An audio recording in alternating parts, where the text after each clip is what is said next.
நான் இருக்கிறேன், நான் ஓன் தேவன்பா, எதிரி தேவன் கிடையாது, ஓன் தேவன். உன்னை பலப்படுத்துவேன், நான் உனக்கு சகாயம் பண்ணுவேன், உனக்கு ஹெல்ப் பண்ணுவேன், நான் உன்னை தாங்கி பிடிச்சி கொண்டு போவேன்.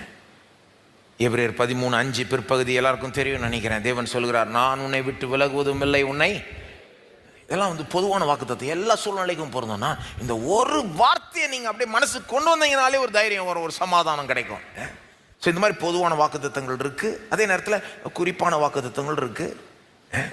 ஆவிக்குரிய ஆசீர்வாதங்களை குறிக்கிற வாக்குத்தத்தங்கள் இருக்குது.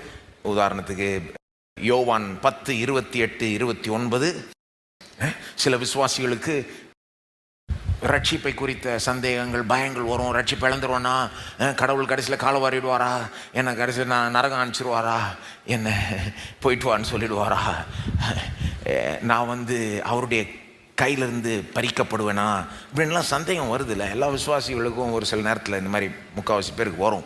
என்ன செய்ய வேண்டும்? அப்படியே சந்தேகத்தோட பயத்தோடு உட்காந்துக்கிட்டு இருக்கக்கூடாது. அதுக்கு ஏற்ற தேவனுடைய வாக்குத்தத்தத்துக்கு செல்ல வேண்டும். உதாரணத்துக்கு யோவான் 10:28-29 வாசிப்போம், எல்லாரும் சேர்ந்து வாசிப்போம். நான் அவைகளுக்கு நித்திய ஜீவனை கொடுக்கிறேன், அவைகள் ஒரு காலம் கெட்டு போவதில்லை, ஒருவனும் அவைகளை என் கையிலிருந்து பறித்து கொள்வதும் இல்லை. அவைகளை எனக்கு தந்த என் பிதா எல்லாரிலும் பெரியவராய் இருக்கிறார், அவைகளை என் பிதாவின் கையிலிருந்து பறித்து கொள்ள ஒருவனாலும். இதை தியானிச்சிங்கனால சந்தேகம் போயிடும். ஏசு சொல்கிறார், நான் கொடுத்த நித்திய ஜீவனை என் கையில் இருக்கிற பிதாவின் கையில், டபுள் ப்ரொடெக்ஷன், டபுள் பாதுகாப்பு. இந்த டபுள் கையிலேருந்து யாரும் எடுக்கவே முடியாது. நீ பத்திரமா இருக்க, நித்தியத்துக்கு பத்திரமாய் இருக்கிறாய். அல்லது மத்தேயு 11:28 சும்மா ஒரு சாம்பிள் கொடுக்க விரும்புகிறேன் பாருங்க. மத்தேயு 11:28 வருத்தப்பட்டு பாரம் சுமக்குகிறவர்களே, நீங்கள் எல்லாரும் என்னிடத்தில் வாருங்கள், நான் உங்களுக்கு இளைப்பாறுதல் தருவேன். இன்னைக்கு எத்தனை பேருக்கு ஒரு சமாதானம், நிம்மதி, இளைப்பாறுதல் இல்லை, ஒரு நிம்மதியே இல்லை. நேரம் விசுவாசிகளுக்கே நிம்மதி இல்லை. ஜெபிங்க, எனக்கு நிம்மதி இல்லைங்க, சமாதானம் இல்லைன்னு சொல்லுவாங்க.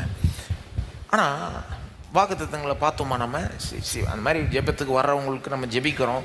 ஆனால் முக்கால்வாசி நேரம் நான் சொல்லுவேன் அவங்கள்ட்ட, நான் ஜெபிக்கிறேங்க, ஆனால் இதுக்குன்னு தேவனுடைய வார்த்தை இருக்குங்க, இதுக்கு ஏற்ற வசனங்கள், வாக்குத்தத்தங்கள் இருக்குது, நீங்கள் அதை எடுத்து அதை தியானிக்கணும், அதை வாய் திறந்து சொல்லுங்க. விசுவாசிகள் அப்படி வாழணுன்றது தேவனுடைய விருப்பம் கிடையாது. ஒரு நிம்மதி இல்லாமல் இளைப்பாறுதல். இயேசு சொல்கிறார், என்னிடத்தில் வாருங்கள், நான் உங்களுக்கு இளைப்பாறுதல் தருவேன். அதை எடுத்து அதை தியானித்து அதை நம்ப வேண்டும். அது செய்கிறப்போவே உங்களுக்கு ஒரு இளைப்பாறுதல்